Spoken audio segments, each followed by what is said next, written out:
आसीन मास सुहावन अति मन भावन हो। सासु आई गल ज्योतिया बरतिया हमहु व्रत करबो हो। सासु आई गल ज्योतिया बरतिया हमहु व्रत करबो हो। आवनगर के सोनरा हाली बेगियावा हो। सोनरा गढ़ी दन सोने का ज्योतिया बहू हमारी पूजी है हो। सोनरा गढ़ी दन सोने का ज्योतिया बहू हमारी पूजी है हो। आवा नगर के रंग रे जवा हाली बेगी आवा हो। आवा नगर के रंग रे जवा हाली बेगी आवा हो। अरे रंगी दाना चटक चुनरिया बहू हमारी पहिरे हो।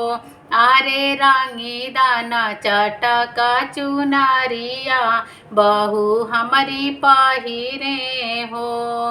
आवा नगर के कहरा हाली बेगियावन हो।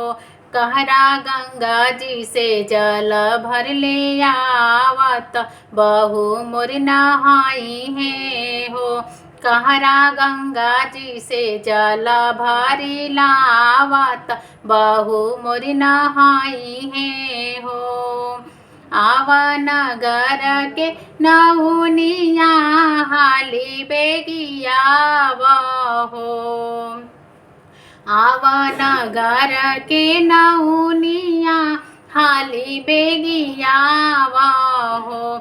नाउन भारी दन बहू के पयरवा बहू जो मोरी भूखी है हो। नाउन हाली हाली पौआ भारा बहू मोरी भूखल हो। गंगा के पनिया से नहाई पहिन लिहली चूनर हो। गंगा के पनिया से नहाई पहिरे लिहली चूनर हो। बहू कई लिहली 16 हो श्रृंगार ज्योतिया पूजे लगली हो। बहू कई लिहली 16 हो श्रृंगार ज्योतिया पूजे लगली हो।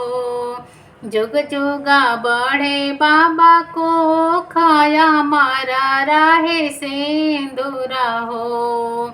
जुग जुग बढ़े बाबा को खाया मारा रहे सिंदूर हो।